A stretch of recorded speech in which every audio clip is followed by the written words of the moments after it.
Syria পুনর্গঠনে অন্তর্বর্তী প্রশাসনকে সহায়তার আশ্বাস দিচ্ছে মধ্যপ্রাচ্যের একের পর এক দেশ। তবে নতুন করে আঞ্চলিক আধিপত্য বিস্তারের লড়াইয়ে মূল আলোচনায় তুরস্ক ও ইসরায়েল। এক্ষেত্রে একে অপরকে প্রধান প্রতিপক্ষ হিসেবে বিবেচনা করছে দুই পক্ষ। কোণঠাসা হলেও ইরানের ভূমিকা উড়িয়ে দেওয়া যাচ্ছে না বলে মত বিশ্লেষকদের। সিরিয়ায় বাশার আল আসাদ সরকারের পতনের পর পাল্টে গেছে গোটা মধ্যপ্রাচ্যের রাজনীতির সমীকরণ। দেশটিকে ঘিরে নতুন করে রাজনৈতিক আধিপত্য বিস্তারের লড়াই আছে বেশ কয়েকটি দেশ, এর মধ্যে তুরস্ক অন্যতম। আসাদ সরকারের পতনের নেতৃত্বে থাকা বিদ্রোহী গোষ্ঠী এইচটিএস সরাসরি তুরস্কের মদতপুষ্ট। এরই মধ্যে সিরিয়ার নতুন সরকারের পাশে থাকার ঘোষণা দিয়েছে আঙ্কারা।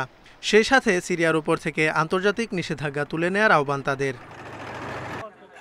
এদিকে আসাদ সরকারের পতনের পর তুরস্কের এমন শক্ত অবস্থান ইসরায়েলের জন্য অন্যতম মাথাব্যথার কারণ হয়ে দাঁড়িয়েছে।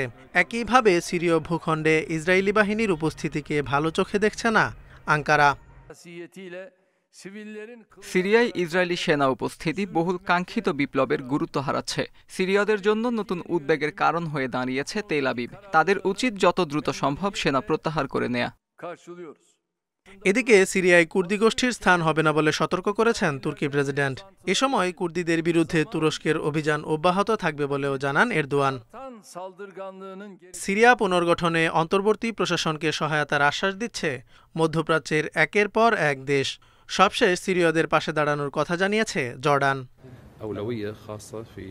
সোমবার সিরিয়ার বিদ্রোহী নেতা মুহাম্মদ আল জোলানির সঙ্গে বৈঠক করেন জর্ডানের পররাষ্ট্রমন্ত্রী আইমান সাফাদি। এ সময় গৃহযুদ্ধে বিধ্বস্ত দামেস্ক পুনর্গঠনে সহায়তার আশ্বাস জানান তিনি। এর আগে সিরিয়ার জ্বালানি ও বন্দরসহ বিভিন্ন খাতে বিনিয়োগের ইচ্ছার কথা জানায় কাতার। এদিকে কোণঠাসা হলেও ইরানের ভূমিকা উড়িয়ে দেয়া যায় না বলে মত বিশ্লেষকদের। Zobayer Hossain, Independent news.